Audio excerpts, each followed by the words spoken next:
Halo, Assalamualaikum warahmatullahi wabarakatuh. Perkenalkan, nama saya Awang Fadilah.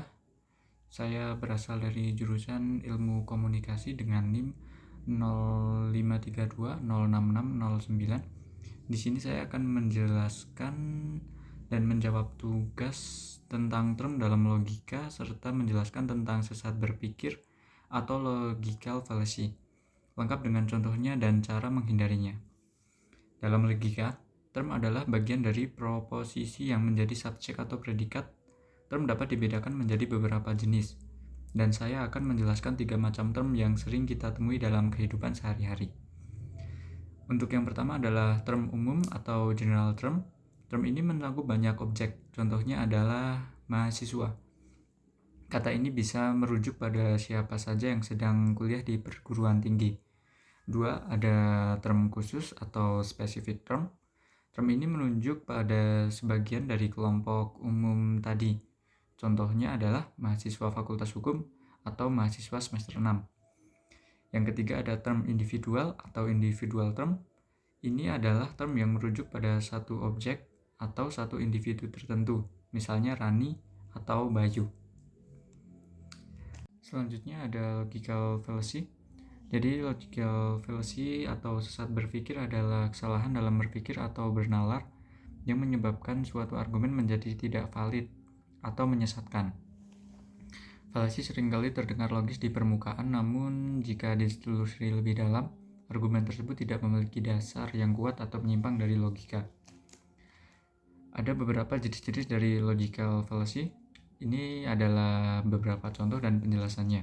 Yang pertama adalah ada ad hominem atau menyerang pribadi.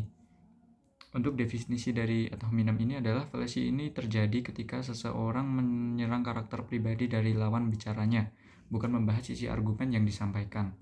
Contohnya, kamu jangan komentar soal politik, kamu sendiri kan bukan sarjana hukum. Dalam contoh ini, argumen orang tersebut tidak dibantah secara isi, tapi malah menyerang latar belakangnya, padahal siapapun berhak menyampaikan pendapat terlepas dari latar pendidikan. 2. Ada straw man, atau disebut orang-orangan sawah. Fallacy ini muncul ketika seseorang memutarbalikkan argumen lawannya agar tampak lebih lemah, lalu menyerang versi yang diputarbalikkan itu. Contohnya, ada si A yang berbicara, saya rasa kita perlu mengurangi belanja militer. Dan B menjawab, jadi kamu ingin negara ini lemah dan tidak punya pertahanan sama sekali? Untuk penjelasannya, B salah memahami atau sengaja menyederhanakan argumen A. A tidak bilang bahwa pertahanan harus dihapus, hanya perlu diefisiensi. Tapi B menyerangnya seolah A ingin negara tidak punya pertahanan. 3. Ada false dilemma atau pilihan ganda palsu. Ini adalah kesalahan logika ketika hanya disodorkan dua pilihan, padahal ada banyak alternatif lain. Contohnya adalah, kalau kamu nggak dukung calon A, berarti kamu nggak cinta Indonesia. Untuk penjelasannya, ini tidak logis karena menciptakan hanya dua pilihan ekstrim, mendukung calon A atau tidak cinta negara. Padahal bisa saja seseorang mencintai Indonesia, tetapi tidak memilih calon A karena pertimbangan lain. Itu hanya sedikit untuk beberapa contoh dari logical fallacy. Dan ada beberapa solusi untuk menghindari logical fallacy juga. Untuk yang pertama adalah berpikir kritis dan logis. Jangan langsung percaya pada argumen yang terdengar menarik tanpa bukti. 2. Evaluasi isi argumen, bukan siapa yang menyampaikan.